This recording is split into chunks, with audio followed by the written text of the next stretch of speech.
So I am Daryl D'Cruz. I operate at the intersection of customer and data and marketing, essentially to help brands to grow, which has been the running theme in my career, whether that's here in London where I am now, or in the past where I've worked in Asia and Australia as well. I really like this intersection because, and I think, the work I've done at Samsung is a real testament to this. I worked there before launching my current business, and the role there was the head of data innovation in Samsung's marketing office. So yeah, a real testament to that.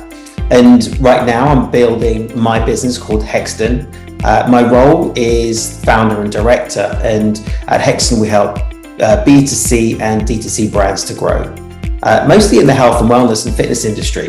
And it's a really beautiful challenge because, I'm tested every single day and always outside my comfort zone as well. It's helping health and wellness brands with their customer data initiatives, but at the same time, I'm kind of engaged in growing my business. So that's, very much the B2B space. So a real mix of B2B and B2C there as well. It's fun.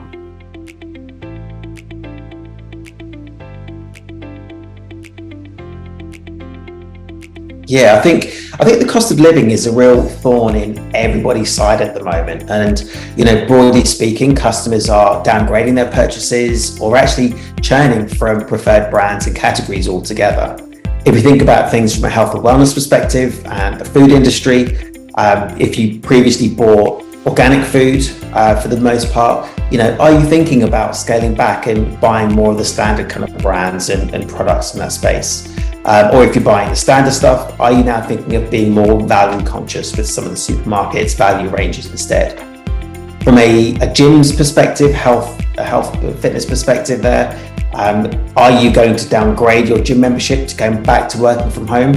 I think these are some of the questions that people are considering. And luxury purchases also, certainly many people are going to be scaling back the number of luxury purchases altogether. So yeah, some really interesting things there. And I think the perception of price and value become really important. The disciplines of behavioural science and biopsychology really relevant today. I noticed the IPA, they put an ad out in the Financial Times who obviously communicate to the typical C-suite readers. They said that cutting back on your marketing budgets is a really bad idea. You've only got to look back to the last 40 years or so to look at the evidence of this. And I remember Mark Ritson jumping in on a LinkedIn post, I think I saw it on, maybe it was Marketing Week, saying, actually the evidence goes back to the last 100 years where, reducing your marketing spend is a bad idea. So I think, overall some luxury brands will do nothing.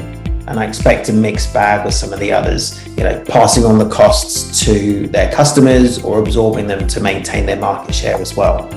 But I think one thing is for sure is that everyone's looking for efficiencies at this time.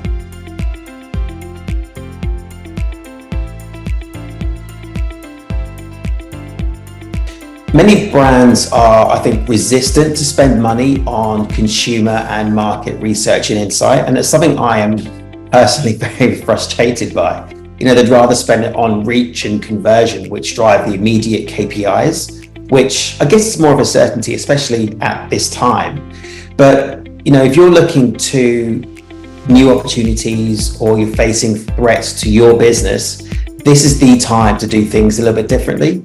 I mean, how else are you going to be able to respond to your customers' attitudes, their needs, and their behaviors than right now? And we can, get the data from things like CRM surveys and market panel surveys, from focus groups and social listening. These are all examples where we can get closer to our customers. And there's also, you can't forget the value that our customer data, our CRM databases have for our businesses and for our customers. If we're not investing in the one-to-one relationships that we have with our customers to, deepen the rational and emotional connection we have with them, I think that's an area where we're not going to be able to keep up with their demands as well.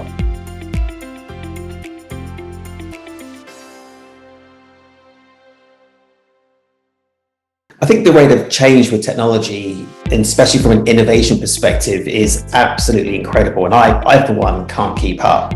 If I look to one of Hexdon's partnerships, it's with a CDP company called Bloomreach. I love how easy technologies like this are at connecting the dots. You've got things like your business strategy, planning, it brings in the data and the creative elements as well.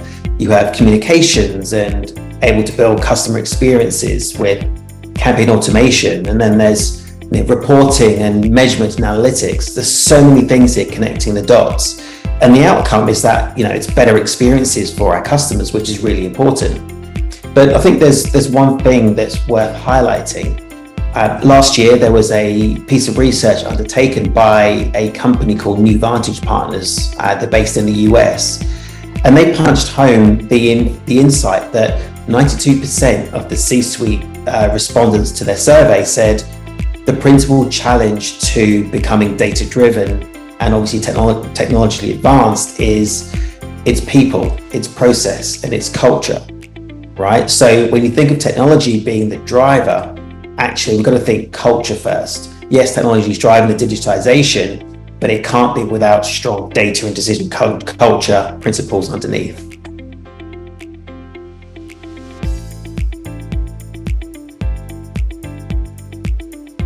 Yeah, some organizations have stronger orientation towards products or sales or advertising and tend to put the needs of their customers second.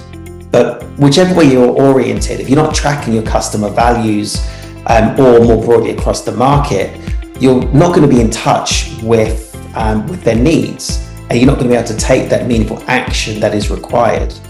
Some will get away with it, but I think many run the risk of being left behind. And in terms of the cost of not embracing, innovation is happening so quickly, and the repercussions of things like loss of market share, not being able to meet like-for-like sales compared to last year, reduced marketing budgets. These are all things at risk at this time.